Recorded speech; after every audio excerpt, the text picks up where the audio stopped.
بسم اللہ الرحمن الرحیم. My dear well wisher, Saif ur Rahman کا سلام قبول کریں. میری آج کی ویڈیو، آج کا ٹائٹل عظیم شہید، عظیم بے داغ، مقدس پیشے کا علمبردار، عظیم فوجی خاندان کا آخری چشم و چراغ ان کے نام ہے، ارشد شریف کے نام ہے، جنہوں نے اپنی جان کی قربانی دے دی، لیکن کسی بات کے آگے، کسی بھی سچ کے علاوہ کسی اور چیز سے آگے جھکنے سے انکار کر دیا. انہوں نے سچ کا دامن پکڑے رکھا اور حقائق بیان کرتے رہے، اور جو ناانصافی ہے اس کو بھی انہوں نے کھل کر بیان کیا. انہی کے لیے شاید شاعر نے کہا کہ بچھڑا کچھ اس ادا سے کہ رت ہی بدل گئی، بچھڑا کچھ اس ادا سے کہ رت ہی بدل گئی، ایک شخص سارے شہر کو ویران کر گیا. کل سے دن سوگوار، دردناک، المناک. ان کے جانے کا انداز بھی تو منفرد تھا. وہ عظیم انسان تھا، پاکستان کی خاطر، حق کی خاطر دیش سے پردیس چلے گیا، لیکن پردیس میں ایک اجنبی گولی نے ان کی جان لے لی. اجنبی گولی ہونے کے باوجود ہر طرف سے آواز آئی کہ وہ شہید ہو گیا، شہید ہو گیا. مافیا نے، سلیسن مافیا نے ان کو شہید کر دیا، ان کے ساتھیوں نے انہیں شہید کر دیا. اس نے وہ عظیم رتبہ پایا کہ شہادت کی موت قبول کی. وہ چاہتے تو اپنی قیمت لگا سکتے تھے، 2 نمبر لوگوں کے پاس بہت پیسہ تھا، انہیں خرید سکتے تھے، لیکن انہوں نے شہادت کو گلے سے لگایا، بکے نہیں. اور جس شان سے وہ گئے اس کے بارے میں بھی شاعر کہتا ہے، جس دشت سے کوئی مقتل کو گیا، وہ شان سلامت رہتی ہے، وہ شان سلامت رہتی ہے. یہ جان تو آنی جانی ہے، اس جان کی کوئی بات نہیں. ان کی موت، ان کی شہادت اب بھی ایک پرسرار راز ہے.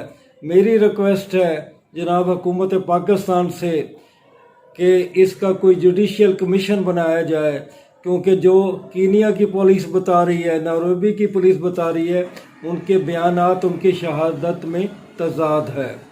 تو اس تضاد کو ختم کرنے کے لیے، اور کون ہے ذمہ وار اس ظلم کا، اس کی کھوج لگانے کے لیے کمیشن بنایا جانا بہت ضروری ہے.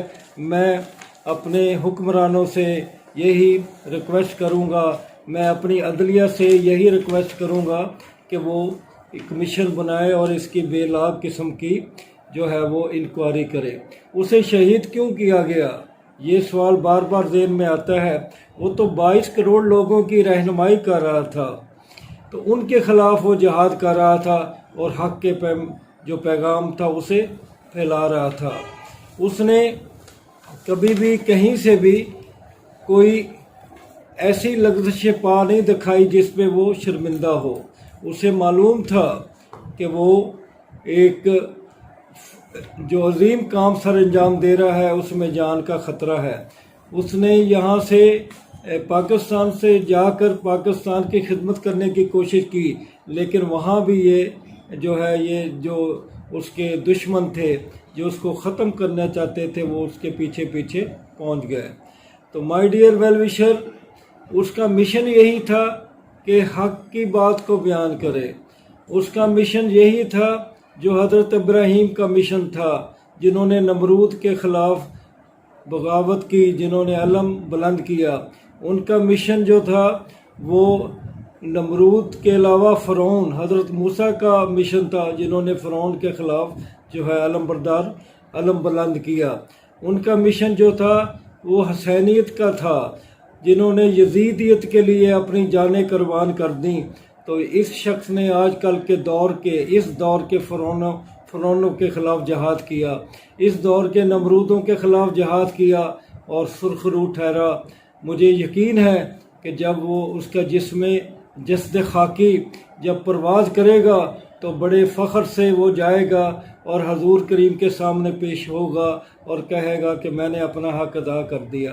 وہ حضور کریم سے کہے گا کہ جو حضرت حسین نے علم بلند کیا تھا، میں نے وہ علم بلند کر دیا. وہ قائد اعظم سے بھی ملیں گے تو قائد اعظم سے بھی کہیں گے کہ آپ نے جیسا پاکستان دیا، جیسا دینا چاہتے تھے وہ ویسا نہیں تھا، لیکن میں نے آپ کے لیے جان قربان کر دی۔ وہ علامہ اقبال کے سامنے بھی پیش ہوں گے مسکراتے ہوئے اور کہیں گے کہ علامہ آپ نے جو پاکستان کا تصور پیش کیا اس پر عمل تو نہیں ہو سکا، لیکن میں نے اپنا کام کر دیا۔ وہ بتائیں گے کہ پاکستان 75 سال پہلے آزاد ہو گیا، لیکن بدقسمتی سے اب بھی غلام ہے۔ اب بھی ہم غلام ہیں کیونکہ ہم اپنی مرضی سے کچھ نہیں کر سکتے۔ آج بھی شرفا کی، چاہے وہ سینیٹر ہیں، چاہے ایم این ایز ہیں، چاہے بہت ہی بلند عہدوں پہ ہیں یا پھر بہت ہی غریب ہیں، بہت ہی مسکین ہیں، یتیم ہیں، کسی کی بھی کوئی عزت نہیں۔ جس کا دل چاہے ان کی پگڑی اچھال سکتا ہے۔ تو انہوں نے اس ظلم کے خلاف جہاد کیا اور بتایا کہ یہ سب کچھ غلط ہو رہا ہے۔ اس کی غلطی کیا تھی؟ اس کا جرم کیا تھا؟ اس کا جرم تھا کہ وہ سچ کو جھوٹ نہیں کہہ سکا، وہ جھوٹ کو سچ نہ بنا سکا، اور اس نے اپنی آواز بلند کی۔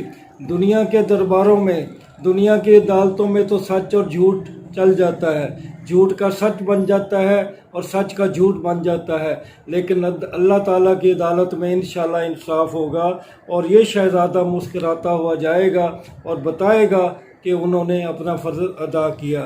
ارشد شریف، تم نے اس وطن کی خاطر کیا کچھ نہیں کیا؟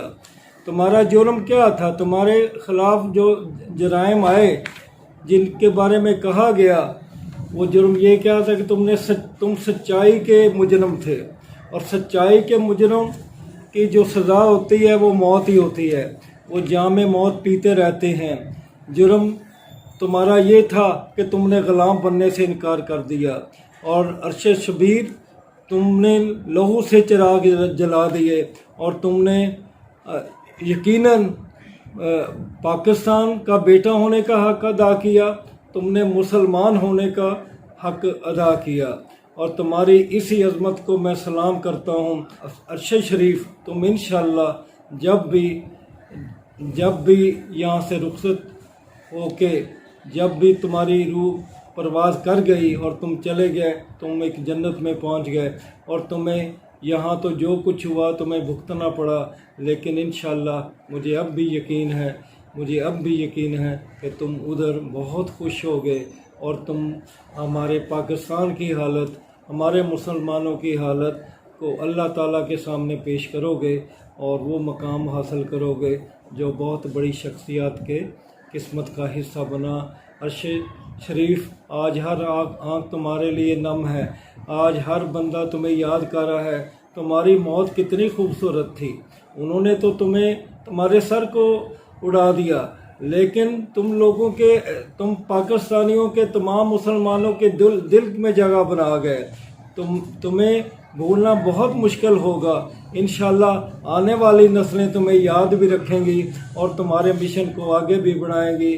انشاءاللہ جو تم نے چراغ جلائے وہی چراغ جلیں گے تو روشنی ہوگی، اور پاکستان کی ریاست، جسے لوگ اب ناکام ریاست کہتے ہیں کیونکہ 22 کروڑ لوگوں کی ترجمانی کرنے والے کے ساتھ یہ سلوک کیا گیا۔ لوگ کہتے ہیں یہاں انقلاب نہیں آئے گا، لیکن آئے گا۔ ارشد شریف، انقلاب آئے گا، تمہارے خون سے آئے گا۔ تم نے اپنے خون سے جو تحریر لکھ دی ہے، انشاءاللہ وہ کبھی بھی نہیں مٹے گی۔ ہماری دعائیں، ہمارے ہاتھ تمہاری دعا کے لیے، تمہاری بخشش کے لیے، اور تم نے جو مقام حاصل کر لیا شہادت کے لیے، اب بھی اٹھے ہوئے ہیں۔ کسی شاعر نے کیا خوب کہا ہے، ارشد شریف شاید تمہارے لیے ہی کہا ہے، جہاں الٹی گنگا بہتی ہے، جہاں الٹی گنگا بہتی ہے، جس دیس میں اندھے حاکم ہوں، جس دیس میں اندھے حاکم ہوں، یہ دیس ہے اندھے لوگوں کا، یہ دیس ہے اندھے لوگوں کا، اے چاند یہاں نہ نکلا کر۔ لیکن تم نکلے، خوب نکلے، تم نے تاریکیوں کو دور کیا، تم نے برائیوں کو، جھوٹ کو، ظالم حکمرانوں کی تاریکیوں کو ختم کیا۔ تم ایک روشن ستارہ تھے، تم ایک چمکدار چاند تھے، تم نے ہر طرف روشنی پھیلائی۔ ہم ہی لوگ غلط تھے۔ اللہ تعالیٰ تمہارے درجات بلند کرے گا، اور تمہارا مشن انشاءاللہ آنے والی نسلوں تک جاری و ساری رہے گا۔ انشاءاللہ تم جنت میں بھی اعلیٰ مقام حاصل کرو گے، اور جب تم اللہ تعالیٰ کے حضور جاؤ گے، سامنے آؤ گے، تو یقیناً تمہارے لیے جنت کے دروازے کھول دیے جائیں گے، اور عظیم درجات میں تمہیں مقام حاصل ہوگا۔ مائی ڈیئر ویل وشر، پھر کسی اور ٹاپک کے ساتھ حاضر ہوں گا۔ خدا حافظ۔